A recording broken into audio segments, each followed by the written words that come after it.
Black Museum, a repository of death. Here in the grim stone structure on the Thames which houses Scotland Yard is a warehouse of homicide, where everyday objects, a piece of carbon paper, a tin ashtray, a broken teacup, all are touched by murder.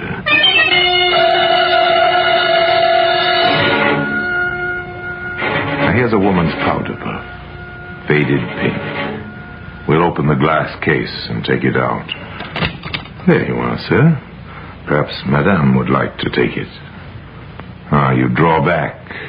The lace is pitiful and torn. Across the puff itself is an ugly stain. Once it was dark red, but its progress through the biological laboratory has left it bleached and pitted, where small areas have been teased out and examined under the microscope. This sample belongs to blood group 3. Are you sure? Wait. Group 1 is here as well. Blood groups 1 and 3. That means there were 2 victims. Yes, the faded pink powder puff was used to gag 2 victims before they were brutally murdered. That's why it can be seen today in the Black Museum.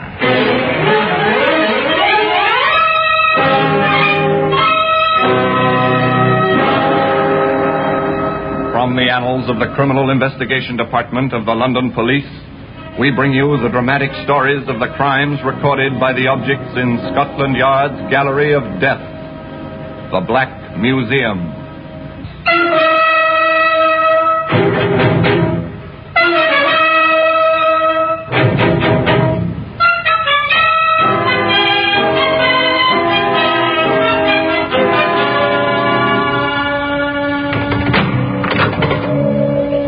Here we are in the Black Museum. Yes, beyond these stone walls, London throbs and is alive, but within these rooms, there's silence and death. It's very quiet. Come with me.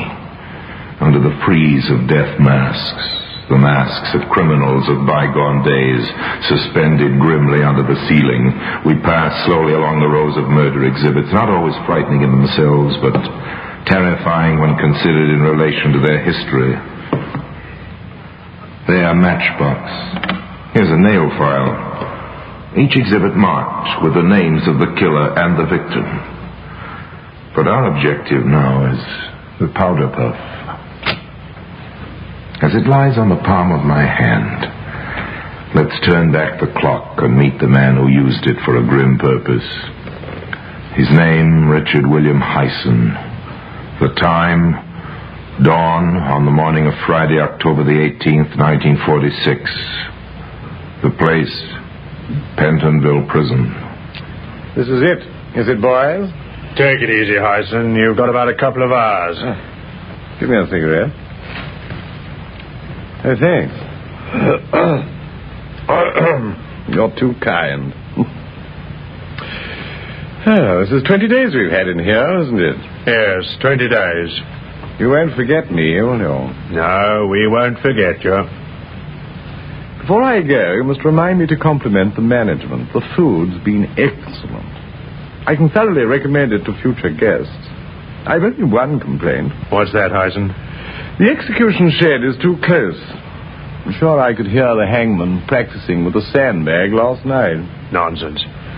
Here, have a watch. After I've finished my cigarette. All right. No hurry. No hurry. 2 hours to go. 2 hours in which to reminisce. I think I was right not to see my mother and father. They wanted to see you. Oh, that's because they remembered me as I was. Big, blonde, and handsome. But they never really knew me. I nearly killed a girl when I was 16. Did you? Yes. It was at a kid's party. After playing Postman's Knock, we got tired of that. And I suggested we should play the popular parlor game of murder. Somebody commits a crime in the dark, and the rest of the party are supposed to discover the culprit. Young Richard Hyson entered into the spirit of the thing with zest. Jean, you come with me. All right, Dick. Let's go upstairs. What shall we do? Oh, never mind. I'll tell you. Let's go up while nobody's looking. Come on.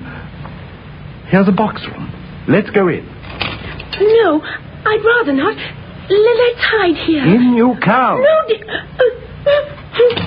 Don't be afraid. It's only a game. I'm putting this handkerchief in your mouth. No, let me go. Now I'm squeezing your throat. Shut up! Jean, where are you? Oh, there you are. Why, Dick. But, Jean, what's happened? Oh, he killed her.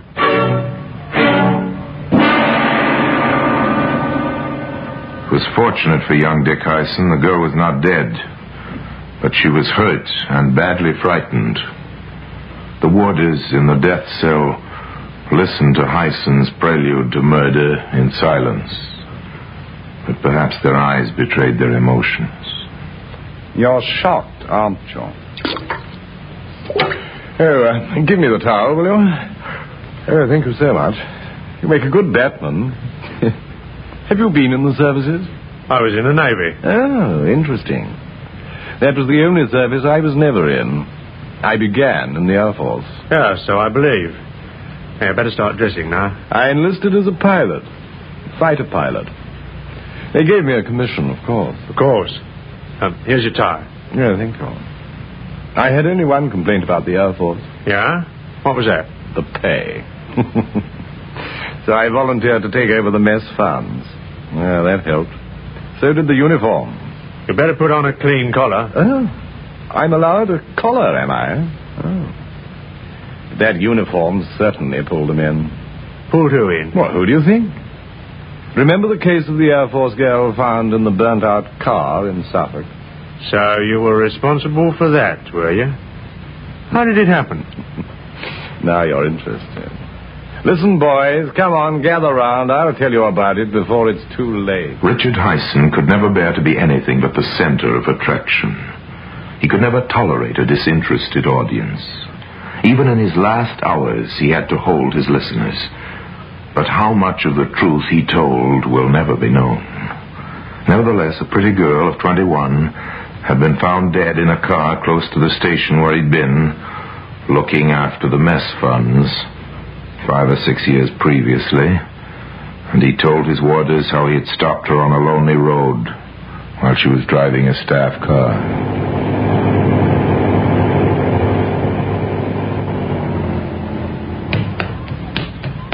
Hello there. Want a lift? Oh, that's very nice of you. I'm going into Ipswich. Oh, so am I. Jump in.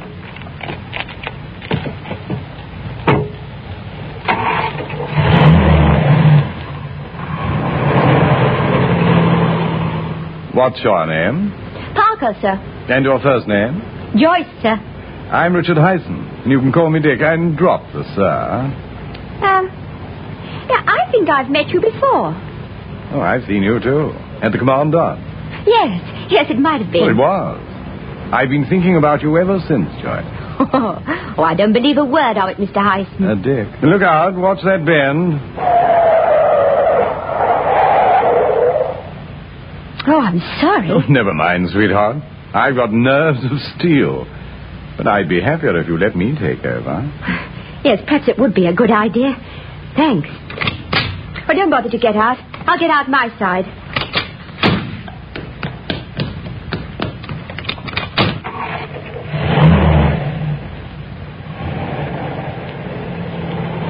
Well, I must say it is nice to be driven for a change. Good.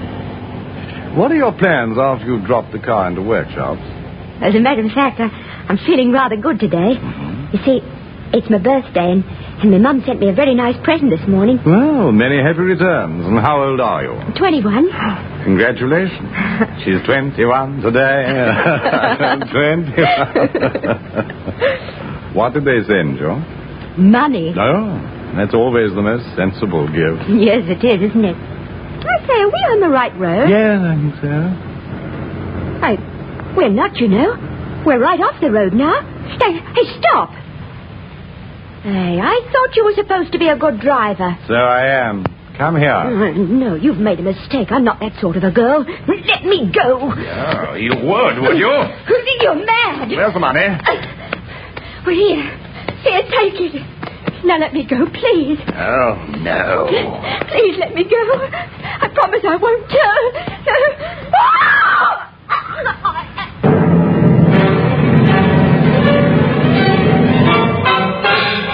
Hyson had no intention of giving his unfortunate victim the opportunity to tell.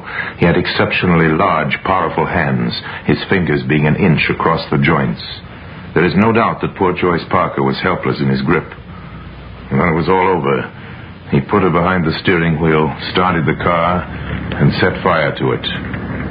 When the flames had a hold, he jumped off the running board from where he'd been steering, and the blazing car, together with its pathetic little passenger, plunged on until it crashed over the edge of a gravel pit.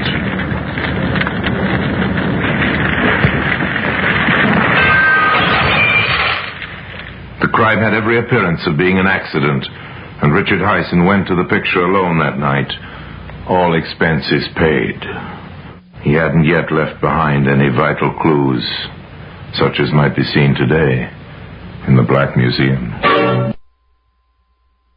Now back to Theater of the Mind on 104.5 Chum FM.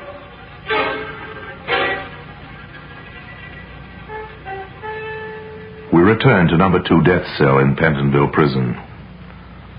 I was cashiered from the Air Force quite soon, and they found out about the mess accounts. So I joined the Army as Paul Colton. Yes, we know about that. I built up a new history for myself, and being a pretty useful type, I got a commission. That was in the early days of the war. Yes. I probably wouldn't have got a commission later on. They started going into too much detail. How long did you keep the Army commission? About a year. I lost it in the Middle East. That was really rather amusing. I was visiting the mess at HQ when I heard the general talking about selling his car before he was posted to a new command. That gave me an idea.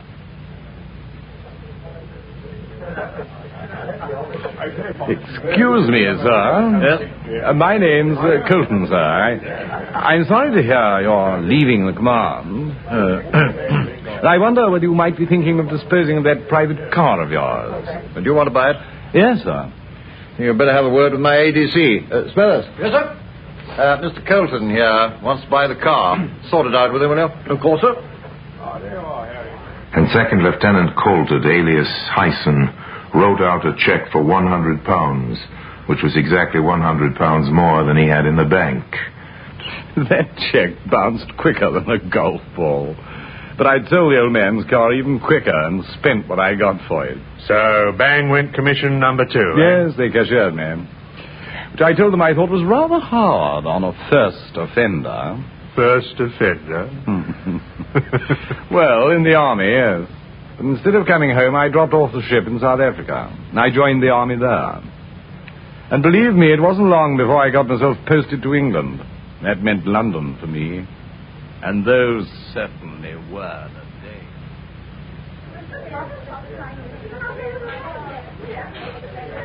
Don, I'd like you to meet Muriel.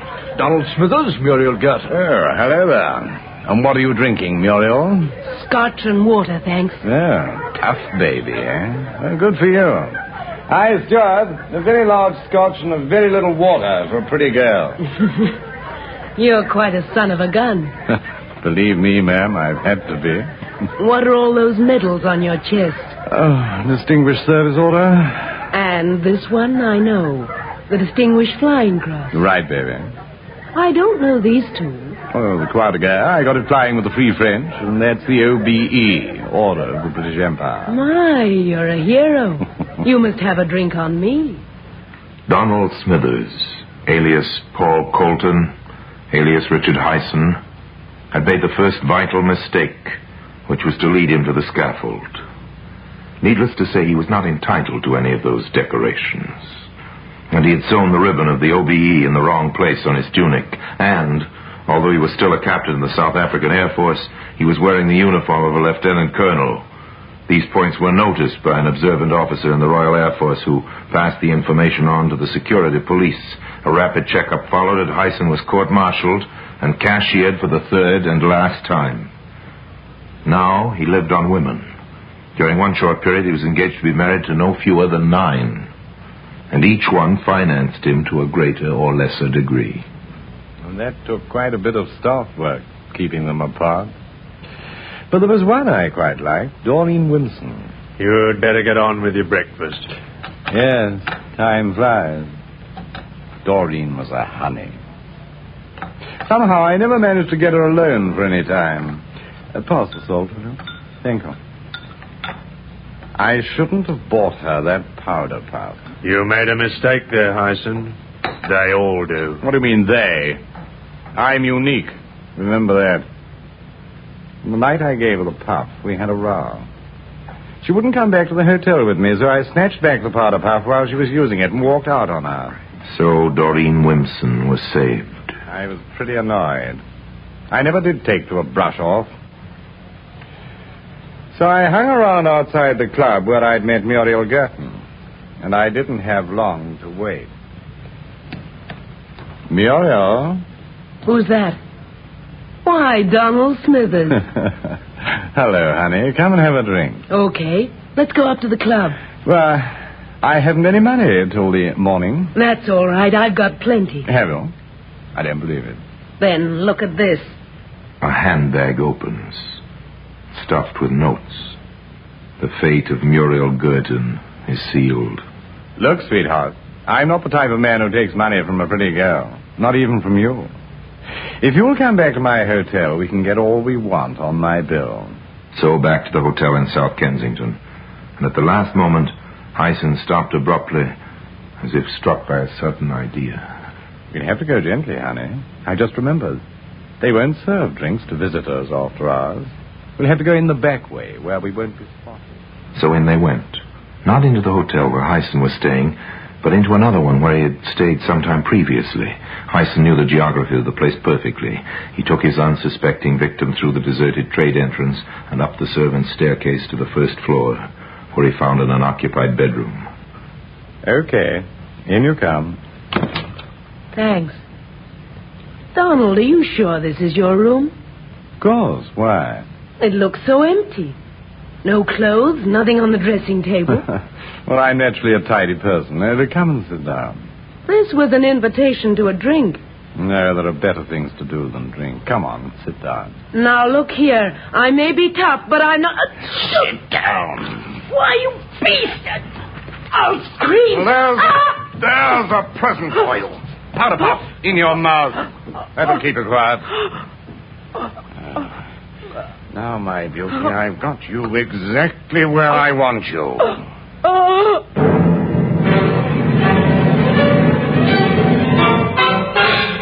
Again, those big, strong hands did their dreadful work. And when it was all over, Hyson removed the improvised gag from his victim's mouth, took her money, and returned unseen to his own hotel, where the chambermaid awoke him from a sound sleep at 8 o'clock the following morning. Morning, sir. Not a very cheerful one, I'm afraid. I'll pull back the curtains. Oh, it's pouring outside, and nasty and cold. Now drink your tea while it's hot. And here's your newspapers. Oh, the papers, yes. Oh, thanks. Thanks very much. Not at all.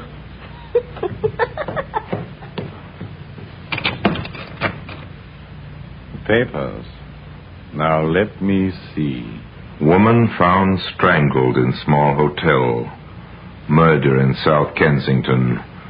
Police are making widespread inquiries amongst the deceased friends and acquaintances in the hope of tracking down the murderer. The staff and members of a well-known Kensington club are being questioned this morning. They are they? Then the chances are that the swine who split on me to the South African War Department is going to open his mouth again. He'll remember I was with her. I must get out of London, quick. It so happened that Hyson's panic was needless. The RAF officer was posted now, and he didn't come forward. Neither did the man who had introduced Hyson to his victim. But the scientists at Scotland Yard were becoming interested in traces of pink wool, which they found in the dead woman's mouth. There's no doubt we've got particles of face powder on this fragment. So the murderer must have gagged her with a powder puff of all things. But her own powder puff, which is white, was still in her handbag. That means the puff which was used by the murderer was taken away by him. The fibers are quite new. There's no dust on them, and the powder hasn't had time to get into the material. Well, there's a thread of lace here, too. We'd better let the superintendent know right away. Superintendent Brandruth of Scotland Yard was then faced with the tremendous task of trying to trace an unknown man who might have bought a pink powder puff with lace trimmings. The information and the request for assistance was published in newspapers throughout the country, and Hyson read about it in the seaside town of Eastbourne. For the first time in his life, Richard Hyson panicked. In a split second, he saw the net closing in. He reasoned that Doreen Wimpson, the girl he'd brought the powder puff for, would very soon tell the police. If he was caught, he must plead insanity. To establish insanity, he must commit another murder. And this time, there must be no motive. So that night, in a deserted street on the outskirts of the town, he waited for an unknown victim. It was dark. The few houses were scattered well back from the road. For nearly an hour, nothing stirred, while murder waited to strike in the shadows. Go back, little girl, go back, go back. No, she must come on. He's waiting with those big, strong hands, tense and ready.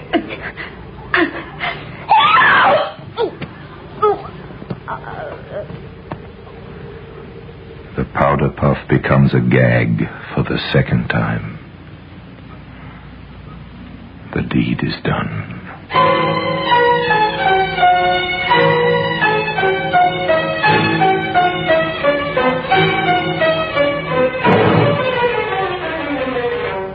I might have got away with a lot if Doreen Wimpson hadn't remembered the powder puff. She identified it, didn't she? Yes, I knew she'd get me.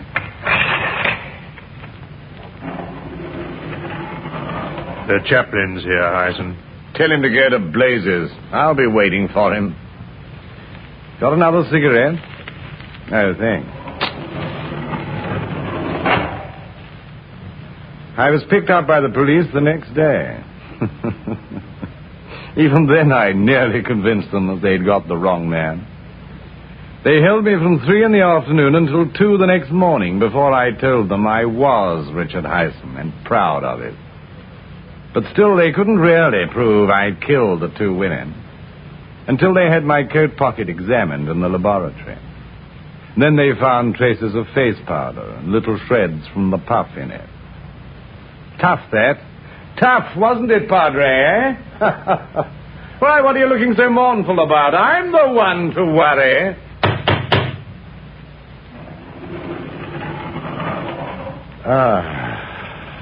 So the hangman's here at last. Yes, Hyson. It's nearly over.